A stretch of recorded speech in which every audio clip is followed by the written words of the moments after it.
There's Ford on Mormon Trek. Patrick Eads and his staff, great people. Also, Steve Anderson, great people. At Hawkeye Title and Settlement. Mike's E-Keys for cars, GT Car, and his crew at Supple's Building and Remodeling. Supple's Flowers, home of 1-800-800-ROSE. The Midtown Family Restaurants. Hertine and Stocker Jewelers, 101 South Dubuque Street, downtown Iowa City. Diamond Dream Sports Academy. Senior Benefits. Premier Automotive in North Liberty. Dirk Sterner Taxidermy. The Ox Yoke Inn in the Amanas. Streets Maintenance. Dr. Lance, Dr. Lance Forbes, Diamond Dental in Cedar Rapids, and Big Dog Tech Solutions. Here's Tom Suter, Pat Harty from HawkFanatic.com, and Coach Don Patterson on the line. All right, well, it's a crisp, cold winter day in Iowa. What better to talk about than indoor football coming? How are you doing, Donnie? That's the best kind of football, I do believe, in the month of January. Yeah, for sure. How you doing, Don? Doing okay. How about you guys? Not bad.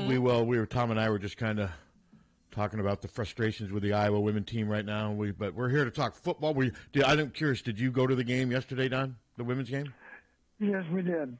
Well, give us your assessment. What do you? I mean, it's from a coaching standpoint. I know Jan's in a tough situation, juggling veterans and youth, and I know this narrative now is give up on the veterans, the youth are now, and as a coach, the importance of just staying the course. You got to get better, of course, but you also can't overreact. Am I not right?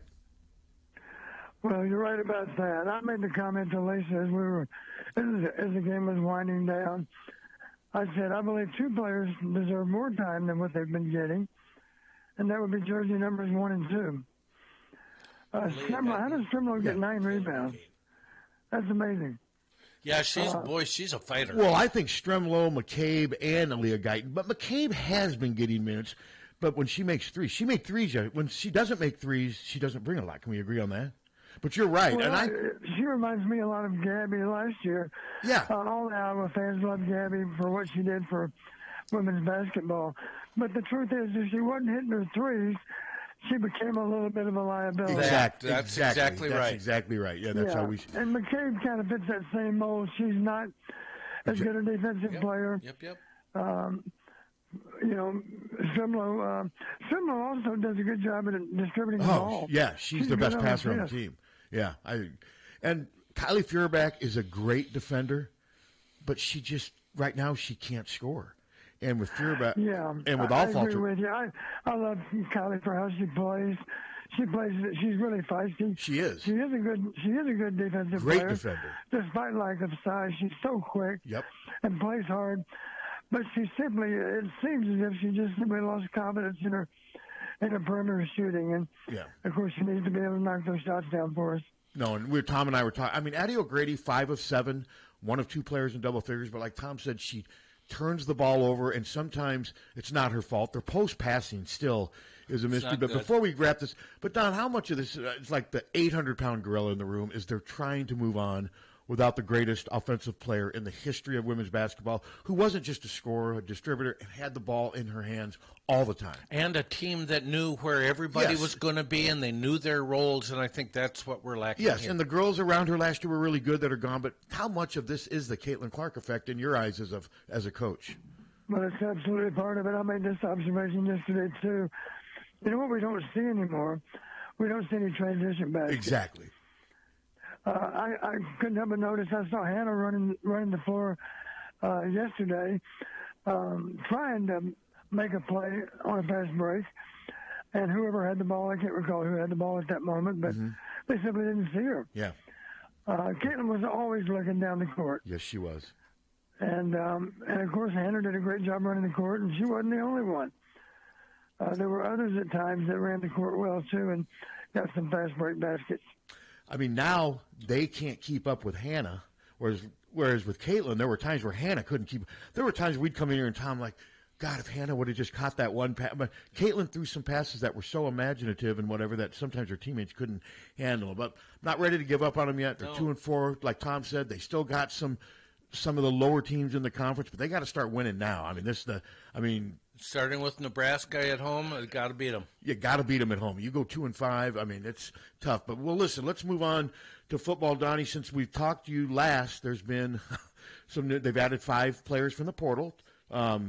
Let's see, should I name Sam Phillips, the wide receiver from Chattanooga, Jonah Pace, defensive lineman from Central Michigan, Bryce Hawthorne, defensive lineman from North Dakota State, quarterback Hank Brown, and then the big prize, Mark Gronowski, quarterback, who we have since learned is getting ready to have surgery. I'm not going to say which body part. I know which body part, but I was told off the record, and I know it's all over the board. Yeah, I mean, and how the fact that he can't be in spring ball, and they hope to have him by June. How big of a factor is that, Don? Or do you think he has enough experience to where it's not going to matter? Well, with all the experience that he has as a quarterback, I don't think he'll have a huge impact on our season, maybe ever so slightly in the early fall. Now, 2 of our first 3 games are going to, safe to say this, going to be comfortable wins. Mm-hmm. That 3rd game, of course, is Iowa State. And that's a concern going over to Ames having to play. Incidentally, I did get a phone call out of the blue from a former player who played for me at Western Illinois. Coincidentally, he was a transfer from Ohio State. He wasn't quite good enough to play for Ohio State as much as he wanted to, but he was all-conference, and I believe he made some All-American teams for us. One of my favorite players, a tight end by the name of J.R. Nicholas. He was a big receiver at Ohio State when he came to Western. I said, that guy's a tight end for us. And he might have been a 1,000-yard receiver. Excuse me, close to it. He was very, very productive as a tight end. Kind of remind you of Laporta. You know, he could run and catch, and Sam's a great example of that. Of course, we've got other tight ends that can do that too. But Sam's the most recent that comes to mind. Anyway, he was calling me up. He said, I see that you got Mark as a quarterback. And I said, yes, we do, I guess. And I said, how do you know much about Mark? And he said, I've known Mark since he was 9 years old. And maybe he was exaggerating, but not by much, because J.R. Nicholas, this former player, is a very, very highly regarded personal trainer in Chicagoland. Okay. And by personal trainer, I don't mean athletic trainer. I mean a performance trainer. You know, a guy that can teach young men how to find that winning edge in terms of jumping and running fast and making cuts and all those kind of things. Just becoming a better athlete. Jared does that really well. And he's trained Mark ever since he was in junior high. And he did say this. He said, he's my all-time favorite player that I've ever trained. That says a lot about Mark, because J.R. Nicholas has trained some of the best athletes in Chicago year in and year out. Incidentally, he's still coaching. He's also coaching at College of DuPage, which is the 4-time national champ for junior college football. That's right. And, of course, there's a lot of talent in Chicagoland, some of which ends up at College of DuPage. Well, I also know, I think I read where where Gronowski is a 3.8 student in mechanical engineering. So, yeah, I mean, it sounds like there's a lot to like about him, but I do know right now a lot of Iowa fans are like, wow, this is just a punch in the gut. You know, we get this. I mean, they're paranoid because of the McNamara situation. And fair enough. And fair enough. Well, I mean, the McNamara. Right. It was visions of Kate all over again. Yeah, I mean. Yeah, poor Kate, of course, had to go through 2 knee surgeries. Yes. And it's tough to overcome. It is. At the very least, it's in the back of your mind. You know, maybe it just takes a little bit of that swashbuckling attitude you had as a player, whether you want to admit it or not. It's in the back of your mind that you'd like to be able not to get injured again. and maybe that takes away from your game a little bit.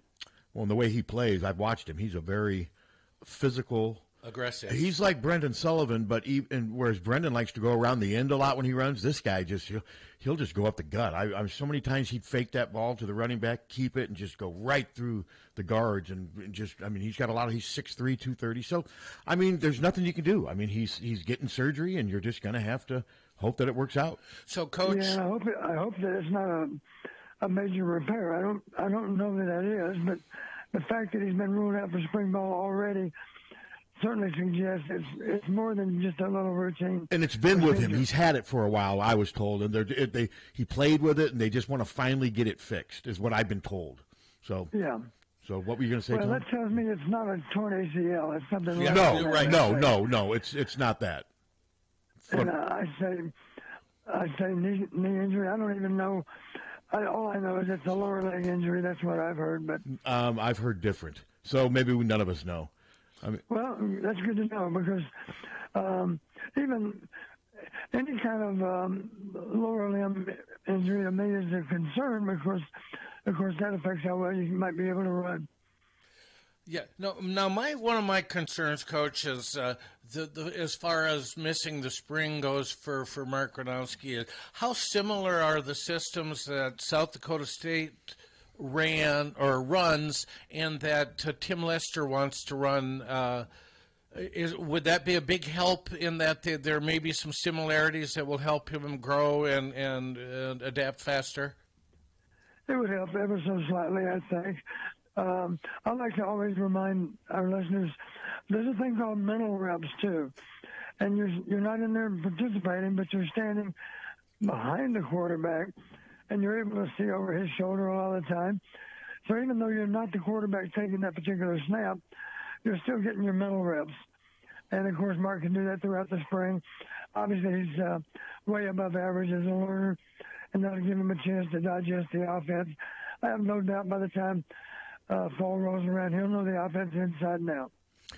Yeah, and I think he'll know the offense, yes. I mean, my biggest concern is when I watch Iowa's passing attack, so often it's just the timing, the cohesion is just, it's off. It just seems like everything is just sometimes so hard. And I worry that if they don't have time to nail that down during spring, can they get all that done if he's just getting back in June? But we'll find out. I mean, there's really not a lot you can do about it right now. You just have to hope that it works out. But one of the funniest responses I got after I tweeted the article out was some Iowa fan gets on there and he goes, "We just can't have nice things." And, and they feel snake bit about the quarterback position. And so what would you say to those fans, Don? Well, I would simply state this. Understand this. Mark is going to be in good playing shape. I have no doubt good playing shape come September.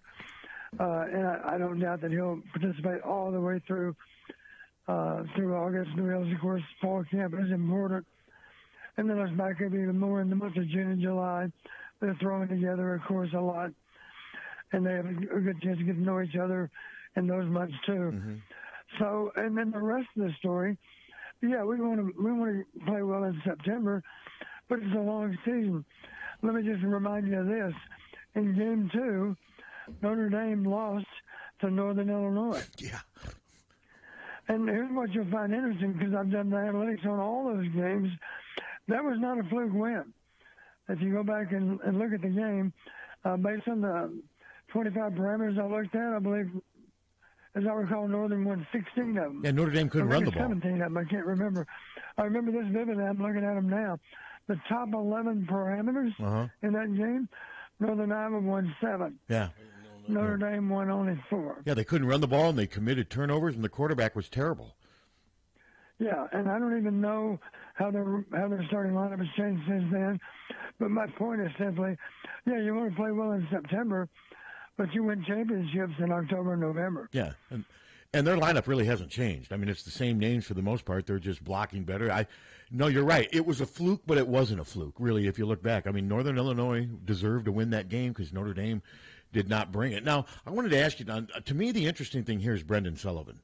Are we assuming he's just he said down in Florida, I love when news was starting to break that they were recruiting Gronowski. Tom, you saw, he said he loves competition. Yep. He embraces competition. But I think it seems pretty obvious a healthy Gronowski is going to be the starter. So, Tom, I'll put you on the spot, not Don. Do you think Brendan Sullivan's the backup quarterback for the season opener? Me? Yes. Yeah. I do. Okay, so you don't think that he will? I think he'll stay and duke it out. I think he's getting a decent payday. He probably is. And so you think he'll choose that over a Matt? Because my guess is he wouldn't have a lot of power forwards coming in. What do you think, Don? I mean, but see, the other thing is we don't know that Mark Gronowski is going to be. Well, I understand that, but that's Brendan taking a big risk it is. for his last year. Well, I mean, how do you sort through that, Don? Well, I certainly I would be surprised if Brendan is not on our football team this fall. He has the option of doing other things. But obviously, let's not forget, he has a chance to really make great progress throughout spring ball, too. He's going to be getting all those first-team reps, it sounds like. And I have no doubt that he will improve over those months, too. Let's not forget, there's nothing wrong with a two-quarterback system, too. Oh, I know. I'm with you on that. My concern with that, though, Don, is they're so similar. With Cade and Brendan was a change of pace. But it seems like with Mark and Brendan, they're both similar in that they both love to run. But is that a problem, or am I making something out of nothing?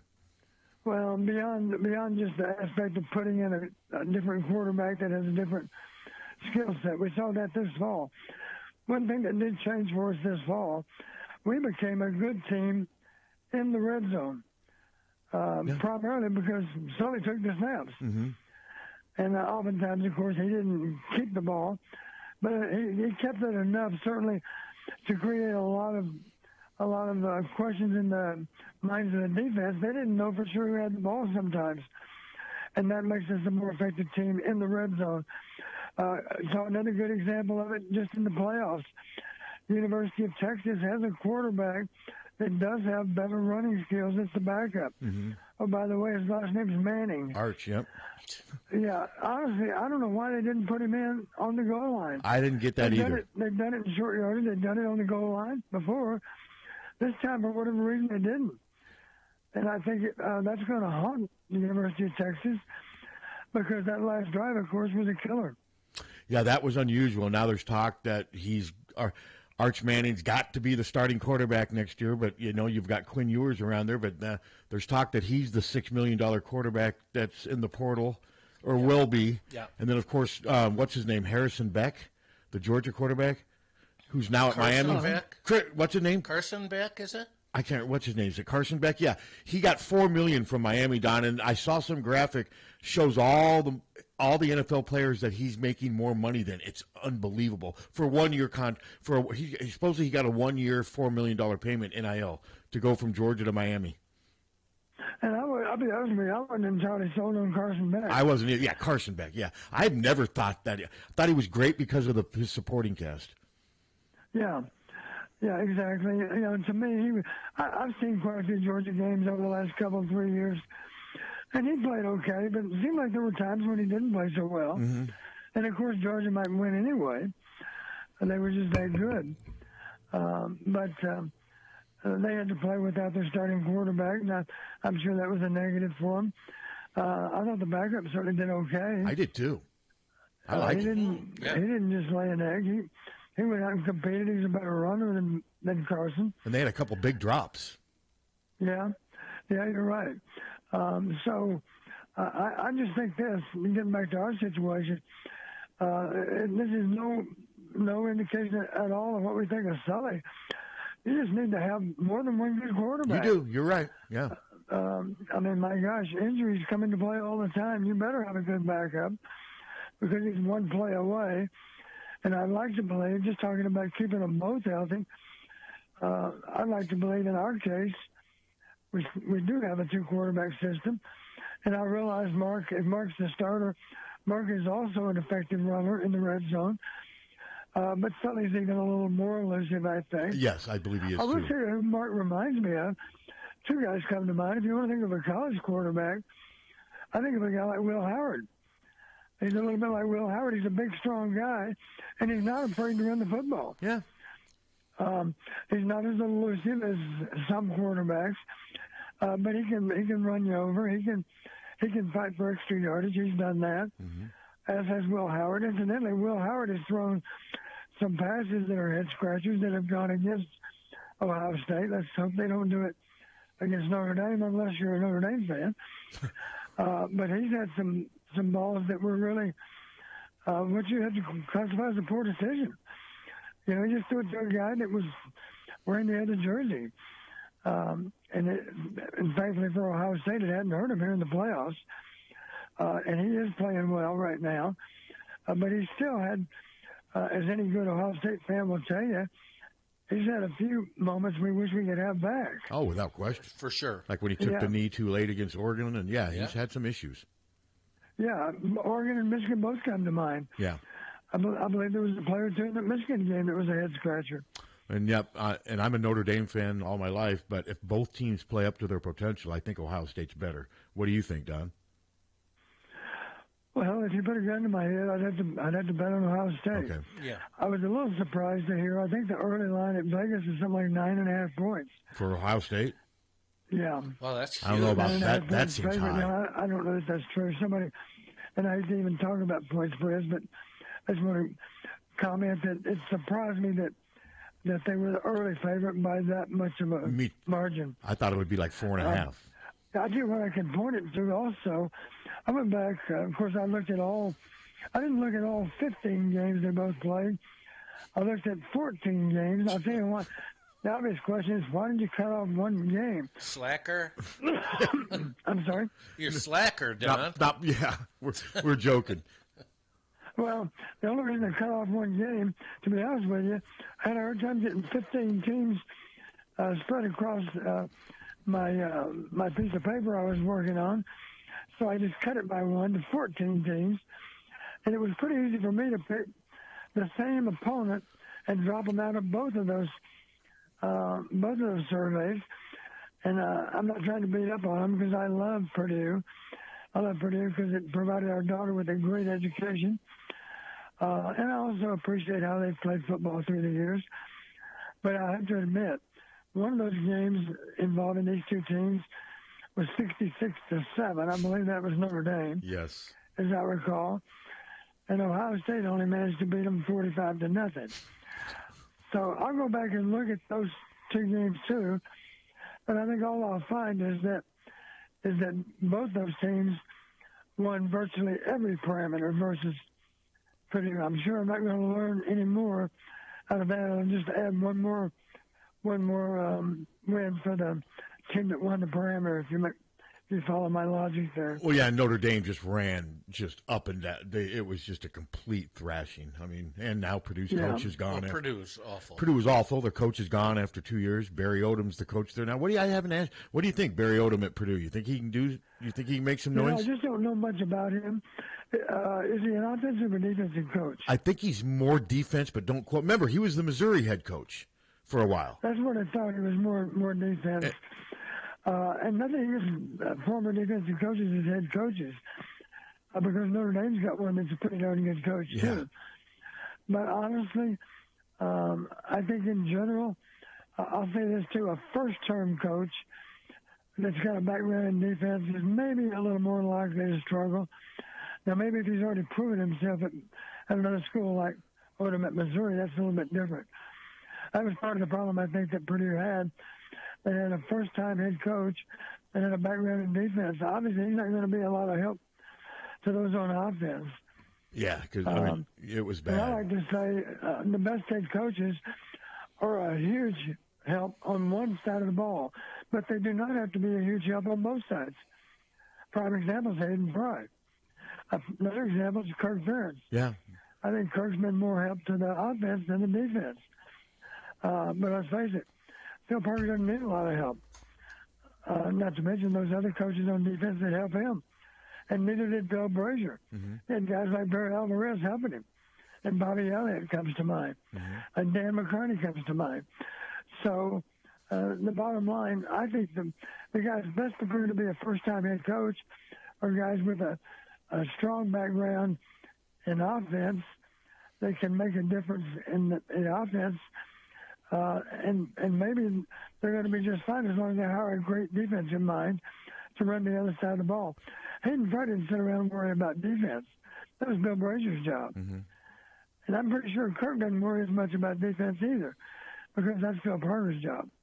Yep, and speaking of, since we're on the subject of assistant coaches, Brian Ferentz, it was reported yesterday first by Football Scoop, is being hired by Matt Eads, new Fresno State coach, in some form of offensive coaching capacity. It says he's going to be a position coach of some kind and a top assistant. Fresno State, new coach. What? Just your thoughts on that, Donnie?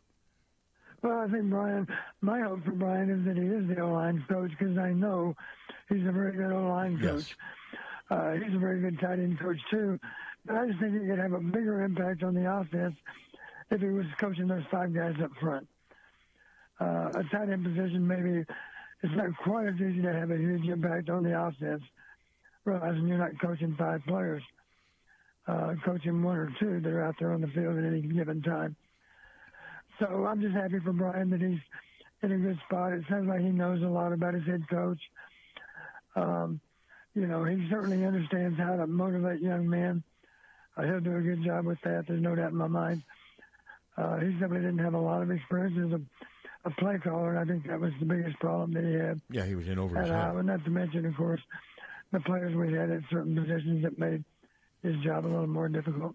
Yeah, he was in over his head, and I respect him. He's going from coast to coast. He's rebuilding his portfolio, and and he's grinding, and I wish him well. I hope it works out for him. He's shown to be a great position coach in various jobs, and he's not just I wondered if he would take. Oh, okay, yeah, he's working there because hey, that's Kirk's friend or what. No, it seems like he's going where he has to go to rebuild, and like I said, I wish him well. And Matt Eads, I believe, was he the North Dakota State coach before? I believe he was. Tim Polasek? Yes, he was. Okay. I like to say this, too, and I'll classify Brian in this category. He's coaching for all the right reasons. My point is simply, he never went into coaching for the money. Neither did Kirk. Neither did I. Neither did Hayden Fry or Bill Suter or Dan McCarty. We all went into coaching because it was something that we loved the game, of course, but we also thoroughly enjoyed helping young men find their way, helping young men become men. That's my coach's coach. In the old days, that's why they coached. Frankly, I'm worried going forward. Maybe some guys are more motivated by the money. And making a lot of money. Fair enough. And fair enough when you see how much it is. You're only human. But you're right. It's changed now. I mean, I remember when Iowa hired Hayden Fry, I remember reading the register, and I think his salary to begin with was $44,000. Yeah. Which, back then, I mean, now there's people that live on 40, but I mean, that was almost 50 years ago. But yeah, no, it's a completely different landscape. So let's, about the national championship game. Your pick is Ohio State. You think they will win? It's going to be huge. If Notre Dame can't run the ball, I think they're done. And what do you think? If I can, Pat, I'm going to go ahead and talk a little more about analytics. You might remember a week or two ago I said, for this game, I don't mind talking about analytics exactly as what they are. Okay. Because we don't have a dog in the fight. No. Well, I do personally. That. Now, you're a Notre Dame fan. Are you going to promise me you're not going to call up Notre Dame with some of this information? No, I promise you that. I have not been on the Notre Dame campus in years, but no, this will all stay with our 40,000 listeners that we have on. How many is Captain? 40,000, roughly? Somewhere. It'll all stay secret with them. We will not tell anybody. Somewhere. Well, the game's still a week away. I don't doubt that this information might lead back to one or the other. But they still have to go play the game, and of course, they have limited time at this point to get ready for the game. But anyway, I looked at all 28 games, 14 by Notre Dame, 14 by Ohio State. And, of course, I eliminated the Purdue game in both cases simply because I felt eliminating a common opponent among both would still give me a really good sample. Mm-hmm. And I asked that same question I always ask, who won the parameter, who won the game? And so 28 games is a total of 700 evaluations, 25 per game. And then after you've done that, of course, you got to figure out what it all means. And so what I've done, I simply combined those two results and asked the question, out of all those games that were played, which parameter is most reliable in identifying the winning team? And I'll tell you what it is. It relates to what you've already said, Pat. It relates to rushing yardage. Yep. The team that has run the ball for the most yards has won 25 out of those 28 games. Wow, I didn't realize it was that That's high. 89% win. Wow. And it's very similar for both. Ohio State has identified the winning team with rushing yardage, 13 out of 14 games. Notre Dame, the team that outrushed the other, has won 12 out of those 14 games. That combines for 25 out of 28. Wow. You better outrush your opponent. Even in this game, you better outrush your opponent. I should say maybe, especially in this game, you should outrush your opponent because that's a higher percentage than the entire Big Ten. Entire Big Ten typically is around 80%. Mm-hmm. Well, this one's specifically at 89%. Wow. 25 wins and 3 losses. And see, that's a concern for me as a Notre Dame fan because Notre Dame's missing their best defensive tackle, Riley Mills, who's a huge run stopper. That's what he does. And I just think Ohio State's a little better. I just think they're just a little better at every position. I think Will Howard's a little better than Riley Leonard, and Notre Dame does not have a Jeremiah Smith. No, the receivers for Ohio State are better. Now, running backs, Notre Dame's running backs are fine. They can play for anybody. But I just think, what do you think, Don? I think Jeremiah Smith I do understand talking about injuries. I believe, if I'm not mistaken, Notre Dame's starting left tackle will miss the game. Yes, and they're starting Riley Mills, the defensive tackle. Yeah, Notre Dame's got some injuries. And he's already been out for a while. Now, in fairness, Ohio State's got injuries, too. Ohio State's left tackle's been out. They moved their All-American guard out. I mean, both teams have injuries. Yeah, I also did hear, though, that Ohio State's getting a guy back. Oh, are they? If I'm not mistaken, he's a starting corner. I'm happy for the guy. Yeah, and... Hey, let me back up. I think he played maybe half the game last week. I think he missed in the second half, but he has been given a clearance to play. Okay, so, yeah, both teams, obviously when you're going into the 15th game of the season, which is something I thought I'd never see, injuries are going to be a factor. But Jeremiah Smith, the wide, I just think that's somebody Notre Dame can't match offensively. I just don't think they have that. Now, Jeremiah Smith also didn't do much against Penn State. They took him out of the game. No, he didn't. But they still found a way to. Let's talk about that. I do think that Penn State started the game with that as maybe not the number one priority, but certainly a top priority. Sure. Is we got to negate the big plays out of that freshman receiver. They did that, but here's the problem that you run into. He's not the only good receiver they have. No. And Will Howard has done a good job of finding the right receivers in general. Yeah. So they still got sliced and diced quite a bit by some other receivers. And incidentally, the second place parameter in terms of being important to winning ties into offensive football too. And it ties into both offense and defense. Turnovers? We simply always talk about it as total offense. What we're really saying is you put up more yards than the opponent. And, of course, the defense has so much to do with you being able to do that. Sure. Edge on total offense, I give Ohio State the edge. I do, too. In terms of being able to generate a lot of yardage. Yeah. You always heard me say about our best teams at Iowa, and I used to recruit by saying this, with the kind of offense that can run for 300 one weekend and throw for 300 the next. Well, that describes Ohio State. They're capable of doing that too. More so than Notre Dame. Notre Dame's a good offense, but not as good. And I think if you just talked about defensive units, you probably have to give a slight edge, I think, to Ohio State. A slight edge. I would overall, yes. Yeah, and I'll say it this way, too. Another way to look at this is to just focus on these last 3 games. Obviously, Notre Dame back in September is not near the same team as they are now. But here's the bad news for Notre Dame. Ohio State's been lights out the last 3 games, too. Yeah, they have. Mm-hmm. Yeah, they have. Yeah, Tennessee, Ohio State. Nobody expected Tennessee to win in the shoe in December, or I guess that was that late November. I can't remember December, now. It was December, wasn't it? Yeah, it was December. Yeah, it was already December. And that was a one-sided game. Incidentally, in that game, Ohio State, I'm sitting here looking right now at the raw stats, 7 explosive plays against Tennessee. 7. And then 1 week later, or whenever that next game was, I believe it was about 7 days away, 8 days away, Ohio State and Oregon in the Rose Bowl.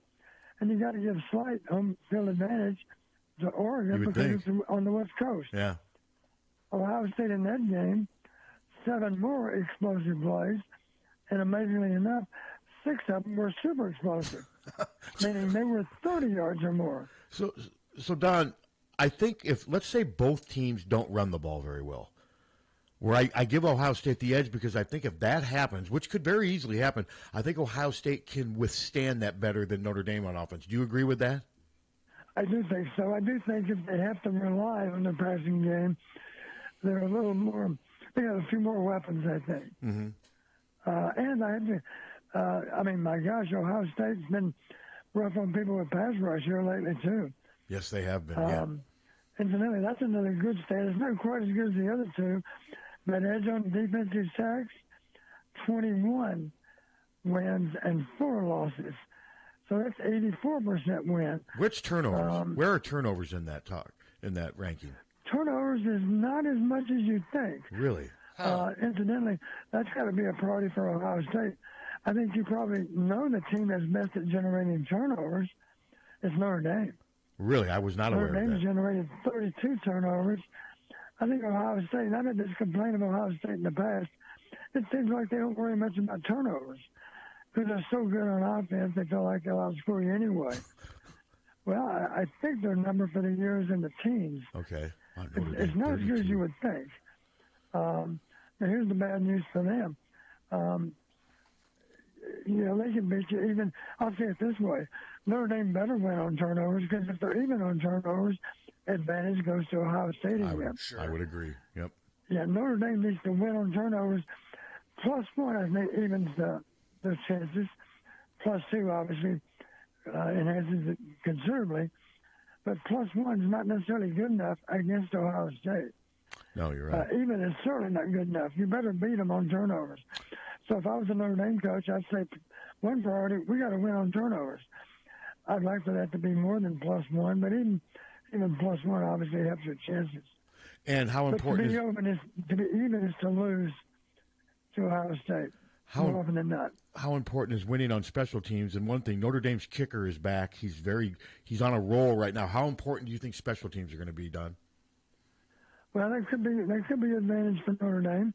For what I know, their place kicker's got a little better range maybe than Ohio State. I believe he does a little, and he was injured at some point during the season, but he's healthy now. I believe his name's Jeter, and he's been kicking real well. Yeah, and I think he does have a little more range, I believe, than Ohio State's kicker. I think this comes to mind, too. Ohio State, looking at these last 3 games, Ohio State has won all 3 of them on average starting field position. And the hidden stat in average starting field position is simply the effect that the kicking game has on that number. Mm-hmm. You heard me talking about trading punts. If your net punting is 5 yards better than the opponent and you trade 4 punts in one half of play, well, if you pick up 5 yards every time you trade punts, that's 20 yards in that same half. And that, of course, puts you in field goal range when you otherwise wouldn't be. And, of course, if you can break a punt return or break a kick return, that's even a little different animal. You certainly don't want to give up a cross-country return on the punt game or the kicking game.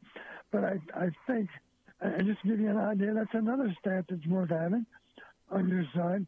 Average starting field position, 23 wins and 5 losses. That's still pretty darn good. That's in the 80s also. Mm-hmm. And it's pretty much for both teams. In Ohio State's 14 games, if you won on average starting field position, you won 12 out of 14. Notre Dame, the team with the edge on average starting field position, won 11 out of 14. So in combination, that's 23 for 28. So that's a good stat to have on your side. Absolutely, you want to find a way to win on average starting field position. How do you do that? 2 things primarily come to mind. One is turnover margin again.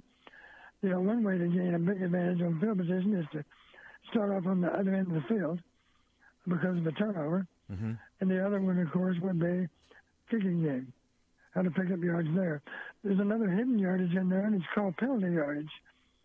And a lot of people sometimes don't realize. They say, well, penalty yards weren't a big deal. One team had 30 yards in penalties, one had 20.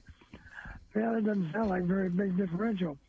But maybe 2 of those 5-yard penalties on the team that only had 20, 2 of those penalties negated 40 yards and 60-yard plays. Yeah. You heard me talking about you throw a touchdown pass down the field, it comes back because an inside receiver was simply covered up by an outside receiver. They both ran down the field. That's an ineligible receiver. It's only a 5-yard penalty, but it negates an 80-yard touchdown. So the penalty yards can be misleading. Kind of like time of possession, too. You don't want to have that kind of penalty. It's a 5-yard penalty that, in fact, is an 85-yard penalty. Sort of like time of possession is misleading, especially when you look at a team like Ohio State. So they're so explosive. Time of possession means nothing to this game. Yeah. Simply because Ohio State has got a really annoying habit of scoring really fast. Now, there was a report that surfaced yesterday, I believe it was, that the Chicago Bears want to interview Marcus Freeman. It seems like the Bears are interviewing they've interviewed like at least 10 to 15 coaches, including Matt Campbell. Yeah. Did that surprise you, Don? Well, it didn't surprise me entirely, and I'll tell you why. It's the same thing I've talked about as it relates. A lot of people, of course, are wondering what's in Kirk's head, and I simply made the observation. Kirk and I have never talked about all of this, but I just know Kirk well enough to know this transfer portal and this NIL stuff is a headache. It's a nuisance. It's why Nick Saban's not coaching anymore. Yeah, basically, yeah. I mean, did you hear his testimony in front of Congress? Nick Saban's? I did not. Mm-mm. Let me share it with you because I think it's really interesting.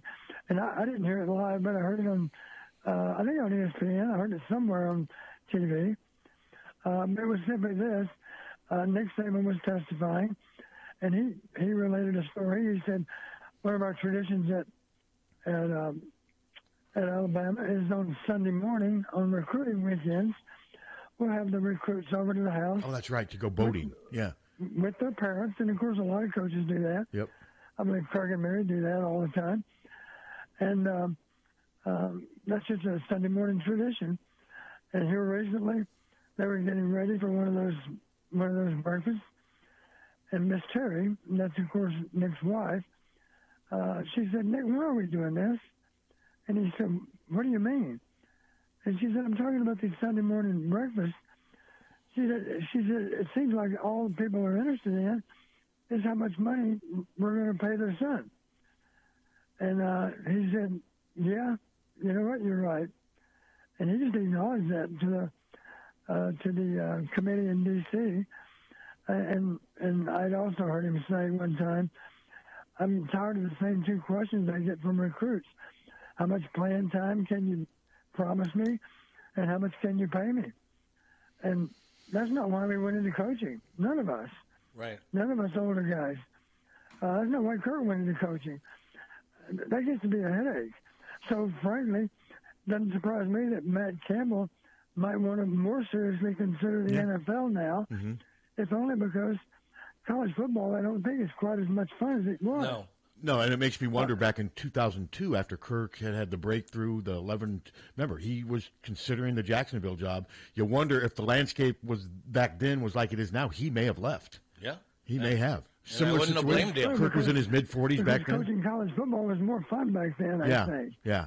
Because you didn't have all these new headaches to deal with. Well, Don, would Hayden have, let's say this was all going, let's say all this NIL stuff happened like in the early 80s. You think Hayden would have eventually left and tried the NFL, or what would he have done? Hayden would have been coaching in the NFL. Okay.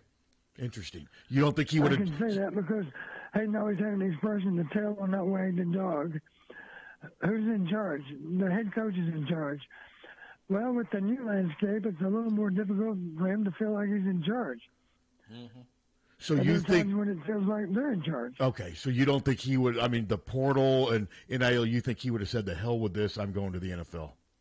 I think he would have ended up in the NFL. Interesting. Because college football would have not have been the same great game that he experienced and we experienced back in the 80s and the 90s. Oh, and I think Hayden would have worked in the NFL. I think he could have motivated people in their 30s. I mean, don't you think he would have been a good NFL coach? Absolutely. I think he would. Absolutely, because it's still all about pushing all the right buttons. Mm-hmm. It's all about being a good motivator. NFL coaches, they still try to motivate their guys. Sure. Those that simply say, "Well, we're paying you millions of dollars," it's on you to be motivated. Frankly, those aren't the best head coaches, because I think even in the NFL, those players would like to hear some words of inspiration out of their coach. Sure. Yeah. And I think the best coaches provide that. Is there any doubt in your mind that Detroit's coach doesn't have one hell of a good pregame speech? Oh, I'm sure he does. Yeah, I've heard some of his He does. I've heard some of his post-game stuff. No, Detroit's a fun team. Even though I'm a Bears fan, it's hard not to like the Lions a little bit. So, but yeah, that's interesting though about the transfer portal. Yeah, Saban said he just couldn't. I've heard him say it live, on those morning shows. I just can't do it with this environment. The problem though, Don, I don't see a lot changing. I do think there's going to be eventually more structure, but this is the life This is the life we live in though now. The athletes are never not going to be paid again. So what is the long-term solution? Well, the solution is come up with some kind of cap that's reasonable for a lot of things. Here's what worries me. I'm afraid in not too many years there'll be only 20 teams or less, maybe 20, that are actually vying for the national title. They'll be the ones with the pockets to be able to finance it, and everybody else will be in a different category. That worries me, that it might happen that way, because I don't know if we're going to be inside the 20 or outside the 20. I don't know. I guess we're on the fence as far as which group we're in. Well, yeah, someone would argue that. Always been someone would argue the exact same. Yeah, well, what absolutely. you just said is the way it's always been. It's just now everything's above board. And there's, theoretically. So, yeah, I don't know. Because, I mean, look, we got Notre Dame playing Ohio State in the national championship. Yeah. I mean, I know Notre Dame hasn't won one since '88, but still, I mean, this is what obviously they want for TV ratings. I mean, this is going to be about as good as it can get from a business standpoint. But, yeah, it is. It's concerning what's going on with college football. And I wanted to ask you before we wrap, some Iowa fans have reached out to me, and I'm guessing Tom's going to say fair enough. They've said that they've got some concern because, a smartass reached out to me and said, well, hey, it looks like we're built to win the FCS national title next year. And that was a smartass way of saying, why are we getting so many, because Chattanooga, and is that because we can? And I know that's the answer, but is that fair criticism, Don, or is that underestimating these players coming from lower level schools? That is underestimating what FCS players can do. Okay. I had a guy that played for me at Western Illinois, and when he was a senior, I publicly stated, I said, he's better than any linebacker in the Big Ten. He was. His name was Eddie Hartwell. Oh, now, I'll admit he's played for the Ravens. From Wisconsin, but he was a great football player, and he proved it when he was drafted high in the NFL. Yeah, he was good. He went to the Baltimore Ravens, and Ray Lewis, when he was inducted into the NFL Hall of Fame, said I have to give great credit to Ed Hartwell because he helped me to become the player that I was. Eddie Hartwell was the other linebacker with the Ravens. I remember when Eddie was coming out of college, he said, Coach, you have any advice for me? And I said, Eddie, I don't know much about the draft, but I do know this. Get the shortest possible contract. And he said, Coach, why would I want that? I said, Eddie, the first contract's not the big one. The next contract will be the big one for you.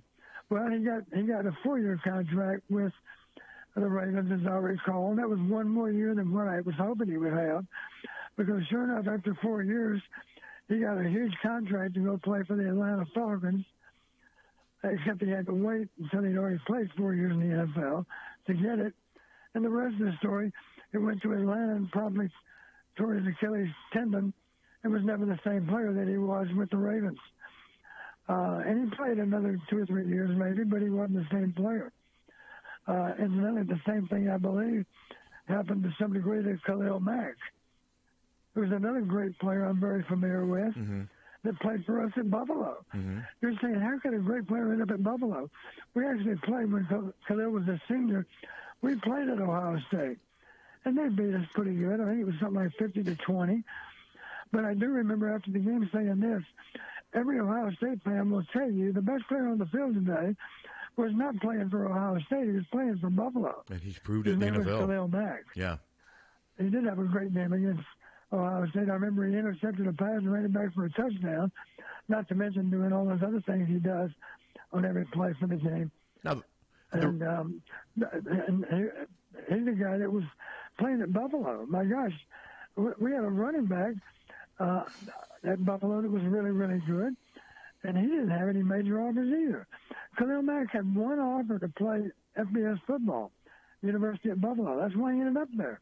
well, same with Gronowski. He was really a better basketball player in high school than he was a football player. But I give Buffalo credit for realizing what he was capable of becoming, and he did that. And Khalil would say, I have to give great credit to Lou Tepper. You remember Lou Tepper? Yeah, He was Illinois head coach. Absolutely.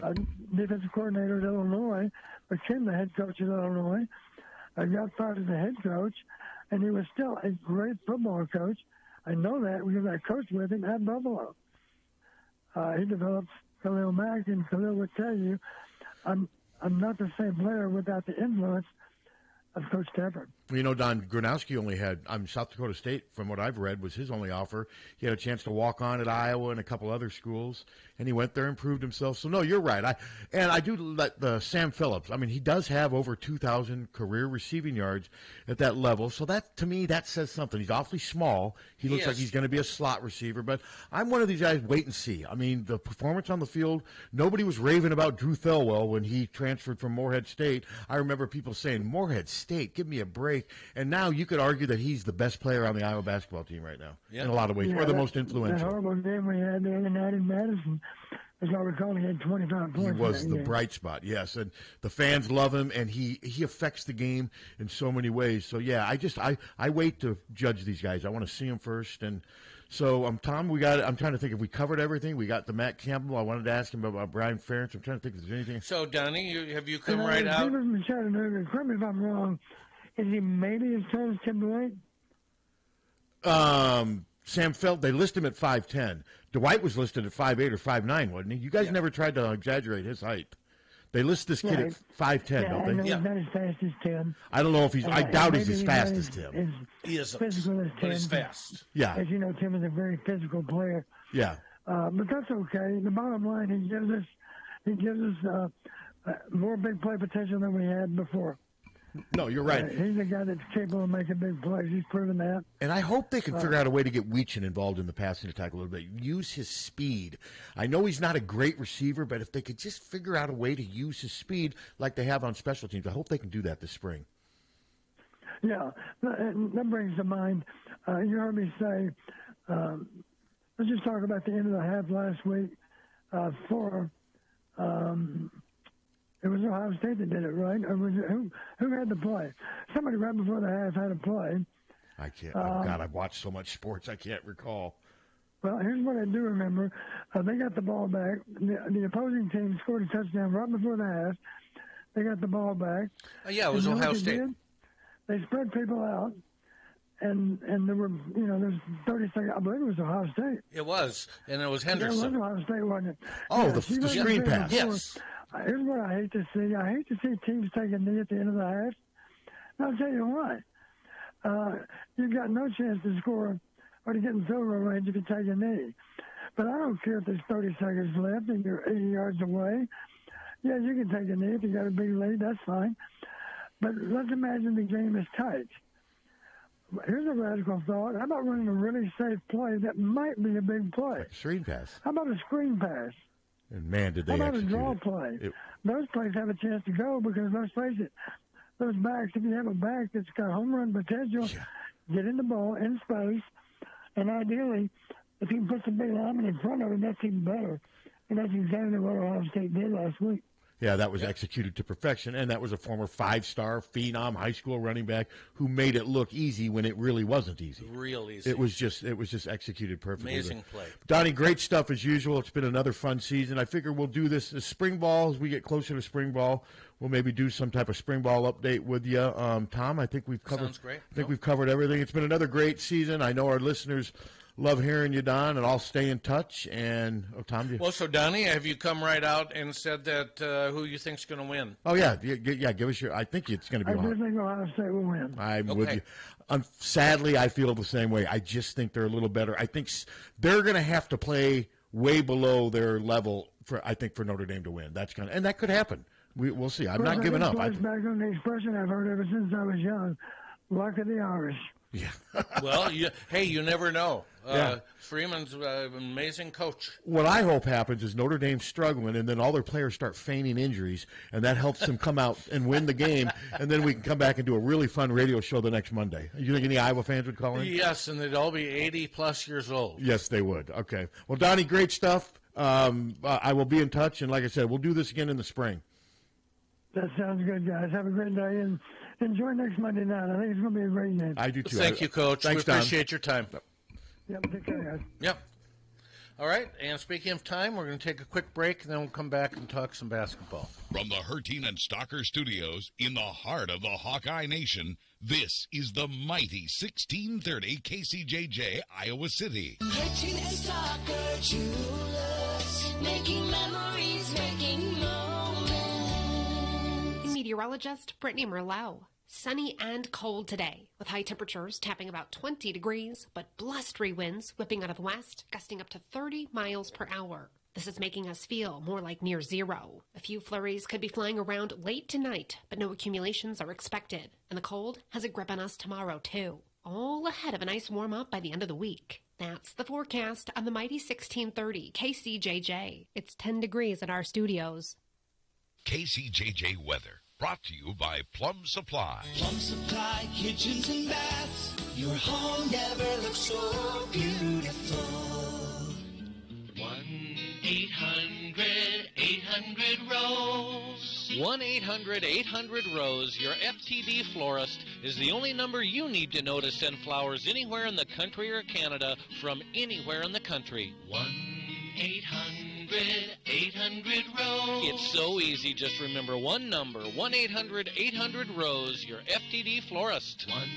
1-800-800-ROSE. Remember, don't wait for an emergency to get a backup for your car keys. Unlike the olden days, car keys have gotten extremely complex. Mike's eKeys for Cars can generate the most technically advanced automotive keys that are on the market today. For spares and lost keys, Mike's eKeys for Cars can produce most conventional transponder, high security, and remote head keys. Mike's eKeys for Cars will keep you on the road. Call 319-330-9185 and schedule an appointment today. Don't wait until it's too late. Call 319-330-9185 today.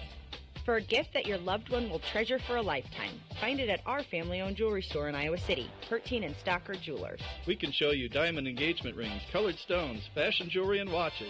Our jewelers are on site so we can design jewelry for that special person in your life. We are Harty and Stalker, serving Iowa City and the surrounding area for 3 generations. Harty and Stalker Jewelers, downtown Iowa City, and HartyandStalkerJewelers.com. Ask for Willa, Terry, Tim, or Kate. One of us is always there.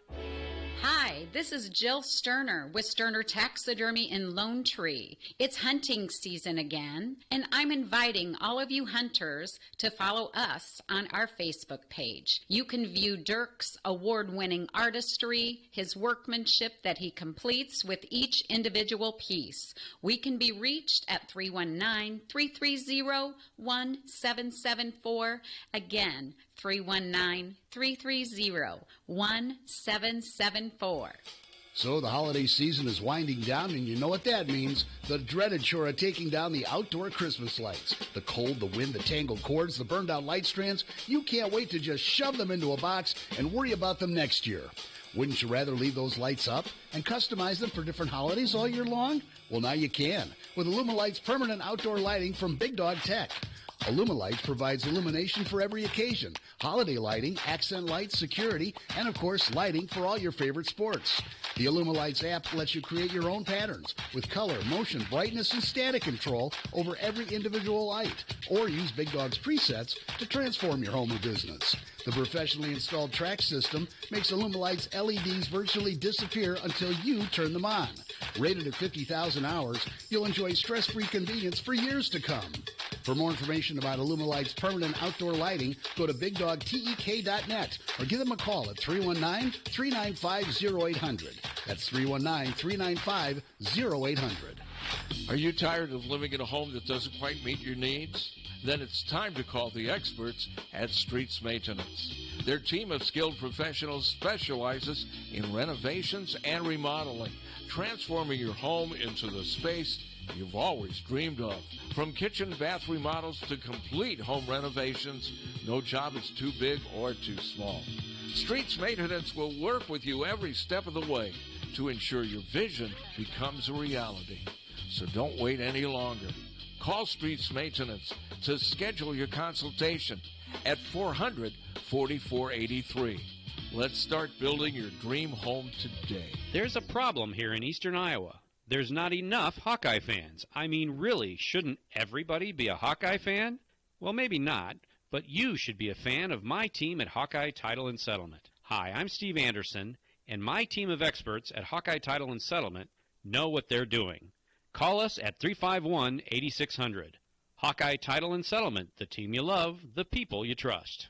When you go to a family restaurant, you want three things. One, a wide selection of breakfast, lunch, and dinner items. Two, you want those selections to be affordable and delicious. And three, you want to be treated like family. You get all three at the Midtown Family Restaurant. Breakfast items available anytime the doors are open. Legendary tenderloins, onion rings, and hot roast beef sandwiches. And special ribeye and shrimp nights. Daily specials at each location. And no matter if you're coming in solo or with a group of 20, you get the same special family treatment. The Midtown Family Restaurants at Court and Scott Streets and at the Walmart Plaza on Highway 1 West. Follow them on Facebook or at MidtownFamily.com. The family's waiting for you. Don't let just anyone take care of your smile.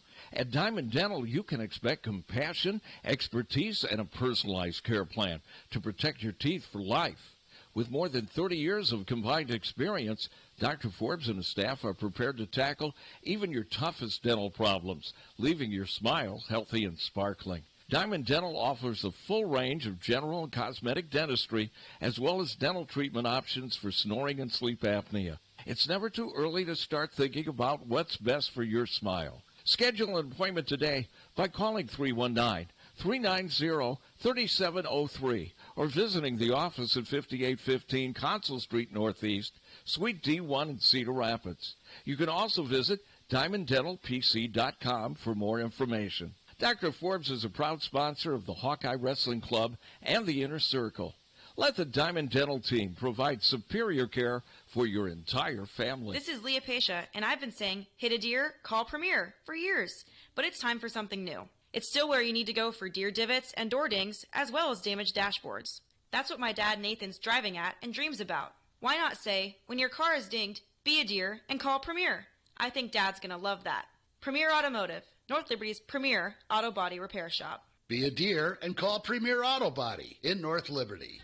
Diamond Dream Sports Academy, 20,000 square foot indoor facility, holds 8 batting cages, space for infield work, space for throwing and pitching and all your arm care needs. Offers private instruction, group lessons, camps and clinics, leagues, memberships. Rentals available at Diamond Dreams is open to the public. Our top level instructors include former professional, college, and Olympic athletes. Our coaches will help these athletes achieve their full athletic potential, develop a strong work ethic, and a solid base to build. The last thing you want to do is look back and wish you had worked or played harder. Locally owned and established in 2005, Diamond Dreams is Eastern Iowa's premier training facility. Located at 2905 Stoner Court, North Liberty. Call today and reserve your time. 319-665-2173.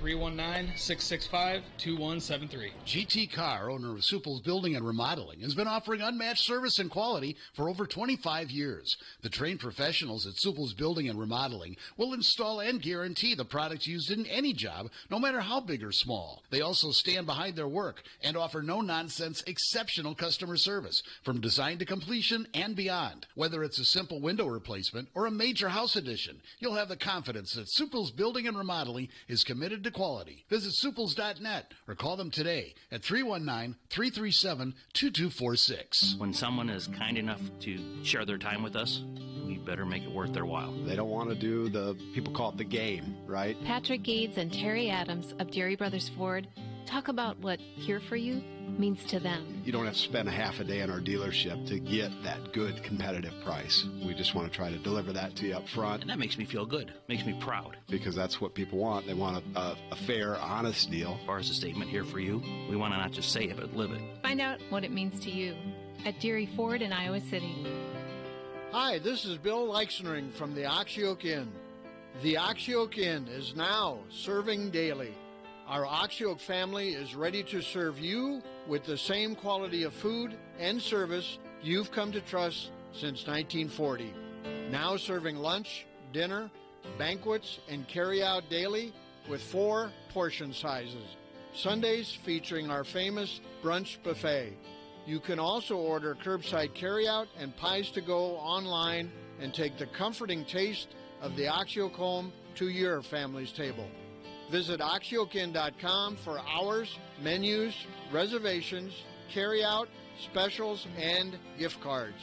From our Oxyoke family to yours, we can't wait to see you again soon. Oxyoke Inn, in the heart of Amana. We bleed black and gold. We're Hawkeyes, the mighty 1630 KCJJ. And we... Oh, for sure. We're back. For sure. What? We're back. We are? Yeah, we're back. We're back. Back as we're going to be. It's already 10:15. It's almost over. Another day's almost done. You can go home, look at the sun.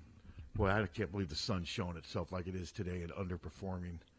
It's out there just glowing, and it's cold. It's cold. It's not. Yeah. Sun's not doing much. No. Who's struggling more right now, the Sun or the Iowa women's basketball team? Who would you say, Suter? The Sun is out, but is getting its butt kicked. Okay. And the Iowa women have got some issues that they need to Fire resolve. God. Jensen gets at least 3 years, but we're done with God. Is Yeah, what you're saying? God had his chance. He's wrecking the place. Yep. Do you like the God Twitter account? You've seen that? Yeah. Hello. Hello. Both the Sun and women's basketball teams are having problems. Yes, they are. Yes. I was wondering, now with this NIL, doesn't that just kind of make the rich get richer? Yes. Well, yes and no. I mean, it does allow some lesser teams with big pocketbooks to improve. Well, like BYU basketball right now is having a little Yes. surge with NIL, but still, Ohio State had a $20 million roster this year, and they're in the national championship. And they're doing okay. I don't think there is. I think it does. I think this has basically been going on forever. The rich always seem to get richer. It's just now it's above board, and it's supposed to be legal. Now there's tampering. But this is really no different. It's just it's a runaway train now, and some old-time coaches don't want to deal with it. Do you think it's a good idea? Well, I think it was at the beginning. I think they got to figure out a way to make it work. Yes. It's got to have some structure and some Yes. parameters. And I Well, do it's wonder. kind of going out of hand in some Well, I wonder if places. they will someday do a salary cap. But you start doing a salary cap, then you're treating these guys like employees. That's what I think ultimately. Well, will that's happen. what it's gonna I think be. they're ultimately going to become employees. Who If knows they if they'll become even be- employees, they'll become unionized. And will they even go to school? I mean, will they just I play football? Who knows where we're going to be 5 years from The now? NCAA just has no reason to exist. Not anymore, at least no. for football. I mean, football can run itself. It doesn't need the NCAA. It hasn't done anything. Put Nick and Barry in charge. You imagine Nick and Barry, two of the grumpiest men in the world, running football. It'd probably work.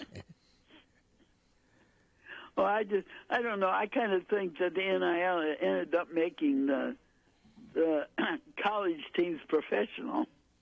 In some ways, I mean, like I said, that Carson Right Beck. now they're semi-pro. Yes, Carson Beck's getting $4 million, and he may never play in the reason Carson Beck's coming back. I guess that money helps, but my guess is he was told by the NFL, you're not going to get picked as high as you want, so go back and make millions of dollars instead.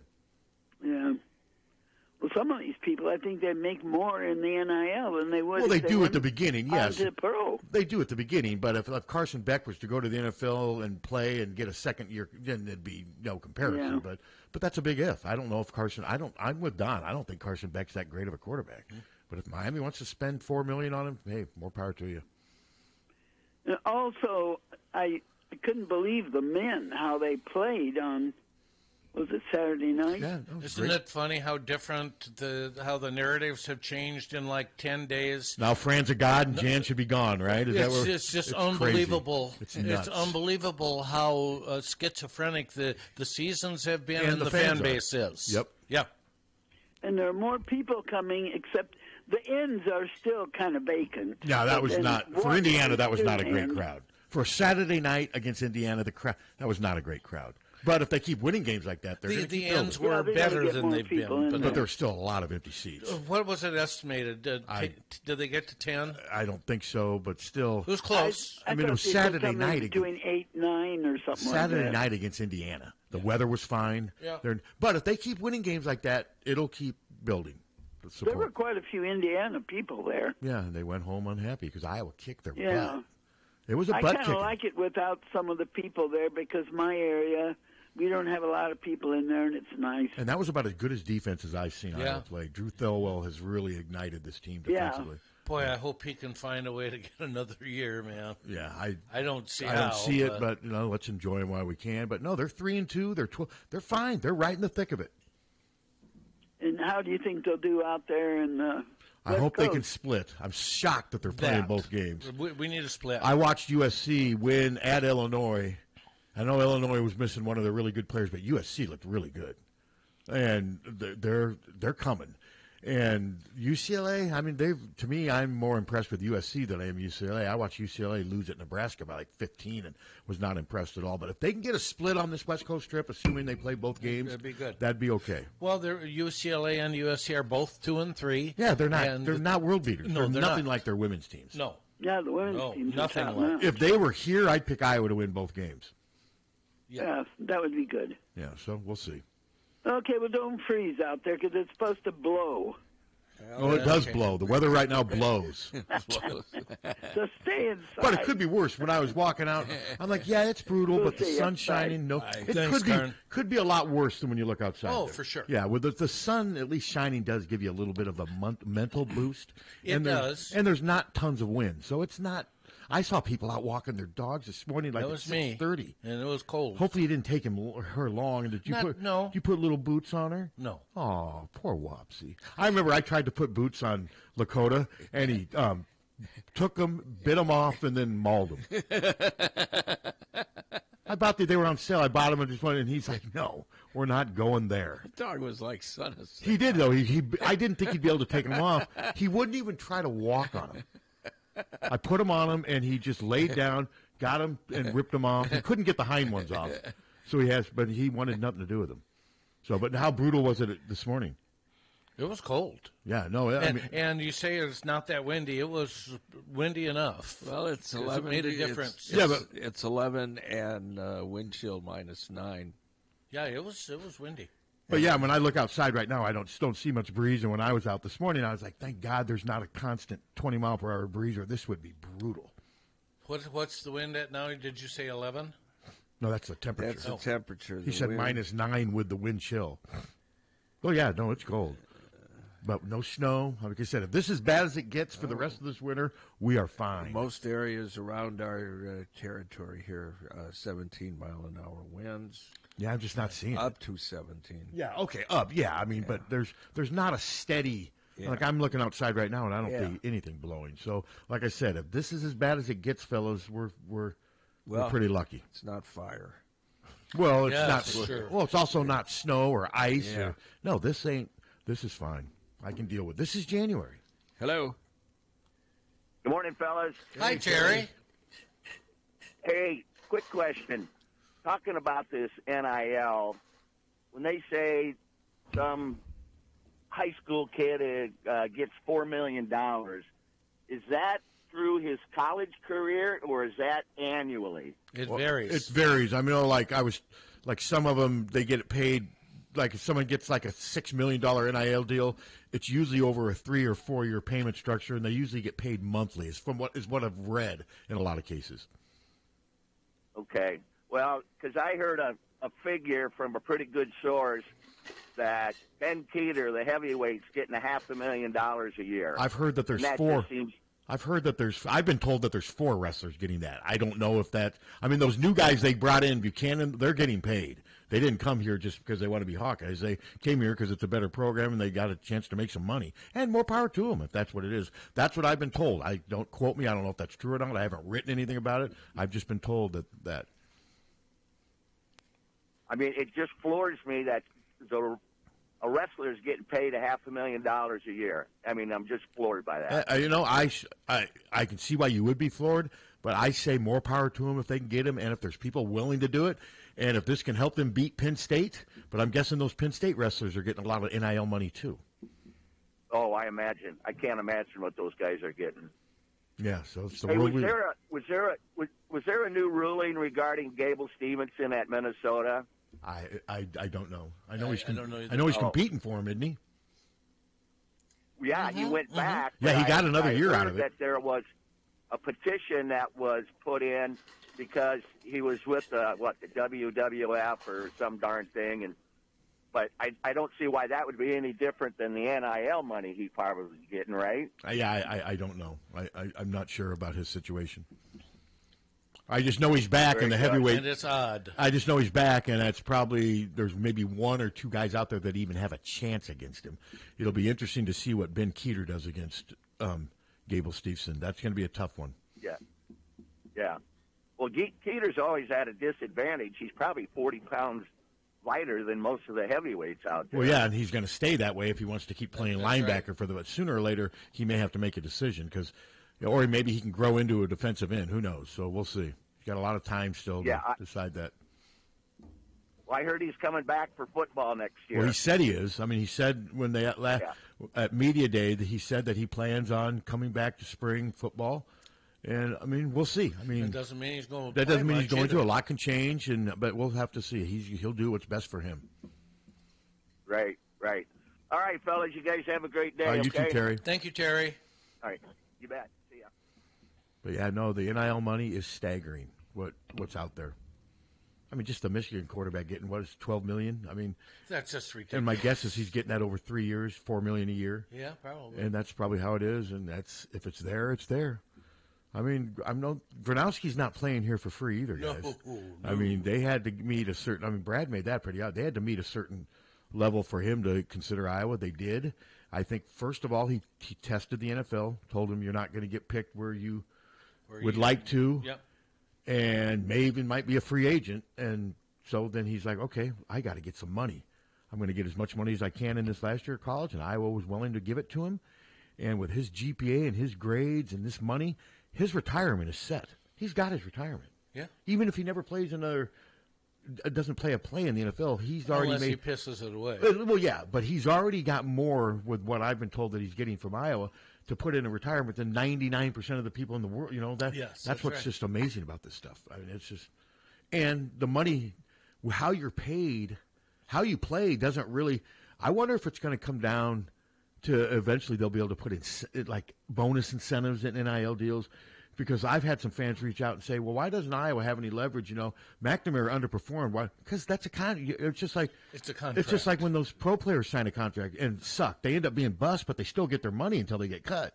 You got to pay them what they signed to pay for. So you can't just renege on the deal. And I think NIL is the same way. And there are some schools that are being reneging on deals, and they're getting sued. And they're going to get sued. And they should. Yeah. Oh, yeah, and then Stevenson's WWE doesn't count towards anything. He has eligibility left.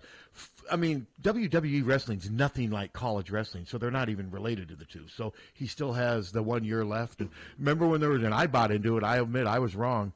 Remember he was considering coming here. But I should have I think he did that to push his brand a little bit. And, hey, more power to him and what have you. But, yeah, he's a hell of a wrestler. I mean, most of his matches aren't even close. And he's been that way since almost like his freshman or sophomore year. He is a hell of a wrestler. He really is. So, but it'll be interesting to see. Oh, and Tom, you were going over the women's basketball schedule, and you didn't sound real optimistic. Well, okay. Based on how they're playing right now. Based on how they're playing right now, what are we, 2-4, right? 2-4. Okay. So the next 4 games are going to be absolutely critical. Nebraska at home, at Oregon, at Washington, and Northwestern at home. They better win at least 3 of those. They have to win at least 3 of those. I don't think they will, though. I think they'll split. Well, and if they do, then there's trouble ahead, because the last 8 games, you've got 1, 2, 3, 4 on the road, 4 at home, which is good. But the home games, 2 of those are USC and UCLA, which we are going to be heavy underdogs. And those teams would really have to lay an egg by their standards to not win those games. Wouldn't you agree? Yes. And then 2 of the away games, Minnesota is 16-1, and Ohio State is undefeated. So so they're right there just on those 4. That right there is 8 losses, probably more than likely. Yes. 8 conference. See, I had them going 10-8. No, that would be 9 if we split the next 4. Yeah, I'm just talking about the 4 you mentioned with the 4 losses they already have. That's 8. USC, UCLA. That's probably losses 5 and 6, and then at Ohio State, probably lost 7. And what's the other one on the road? Minnesota. Based on what you're saying about how they're playing, that could be loss 8 right there. And I know we're overreacting. I mean. Well, but then you just skipped over the 4 games that we have coming next. Oh, I understand which that. are toss-ups. I understand that. I'm just telling you, without those toss-ups, there's 8 losses more than likely right now before you even include those toss-ups. Right. So that's because, like I said, if they could beat USC or UCLA, that would be incredible. But the way they're playing right now, there's just I don't see any signs of that happening. And Michigan's going to be. I mean, that's going to be really tough. That's going to be real tough. Where the hell is Rutgers and Wisconsin when you need them? Coming up at the end, but those are the last. Okay, the last 9 games, we have 3 games that we're going to be heavily favored in, and 3 games that we're going to be heavily favored to lose. Yeah, I mean, okay, here I'll put. Do you think they're going to finish 500? We've got to win. I think we got to go 3-1 in the next 4 games to do that. To go 9-9. And 9-9 will probably get them in, but you don't know. But you don't know. It may not. So we'll see. But I'm not as confident now as 9-9 as you are. I'm my 10-8 is. Oh, I'm not very confident. My at 10-8 right now is looking more like 8-10, 7-11. And obviously, if they do that, that's. But of course, again, we're judging. Oh, on we're the gloom last and 2 dooming. games. We're overreacting, but it's radio. Yeah. It's what you do. You overreact. You know, I mean, if they figure some things out, drivel. You spread drivel. We can figure some things out. Then we can win a lot of games coming up. But. Mindless drivel, right, Captain? Yeah, that's what. You like that? Not particularly. You don't like me calling what I bring here mindless drivel? Drivel. But no, like I said, it's unfortunate what's happened. And as far as the playing, the way Jan substituted, the only one I would have had Lucy in more at the end. I know she was struggling, but I still would have had. But as Feuerbach and Alfalter, no, O'Grady, Hayden was playing well, but like I said, in fairness to Addie, she did make 5 of 7 field goals. Maybe she's having to send a message. Look, if you guys aren't going to... But I also thought Ava's quickness was a little more effective in the post defensively. Yesterday, I thought she had a couple of nice blocks. I think Ava was just... Ava had some great blocks. She had some great blocks. I just think her quickness in the post was more effective. But I just wish they would have put Lucy back in but she has been struggling. But Sid and Hannah and Kylie have to play. That's 3 of your 5 starters, and none of them are playing very well. And we were counting on them to be. Well, Hannah was second team All Big Ten last year. Yeah. And right now, Hannah's the one that looks impacted. There's your Caitlin effect. She looks like she's impacted by Caitlin more than anyone. I mean, like Don brought up the lack of fast break baskets. That's because of Caitlin. Yeah. Caitlin's not there to feed her the ball. Stremlow has a little bit of Caitlin's passing in her, and with time. But the thing is, Stremlow's not near the offensive player to where defenses will be able to defend Stremlow easier than Caitlin, of course, because Caitlin could shoot from 35 feet and what have you. But Hannah looks lost right now at times without Caitlin. And she's kind of floating between 2 positions and not playing either of them very well right now. No, she's not. And I do wonder if they could ever put Hayden and O'Grady in together against taller teams, because Hayden does have pretty good foot speed, but I don't know what that would do to them defensively. Addie's problem, she's just not real quick in the post. She has questionable hands, but she is efficient. I mean, she did make 5 of 7 shots yesterday, and she was one of 2 players. McCabe led him with 15, O'Grady had 11. Nobody else was in double figures. Think about that. Well, I think the one thing that absolutely has to happen is Taylor McCabe needs to start. Or whether I think too much is made about starting, but she needs to play. But we get off to such poor starts. She needs to the problem, like what Don said with Taylor McCabe, if she's not making threes. Well, she's because she's not near the defender that Gabby Marshall she isn't. was. No, If she she's isn't. not making threes, then I'm not saying she's a liability. She doesn't bring a lot. Whereas Feuerbach at least is always a force on defense.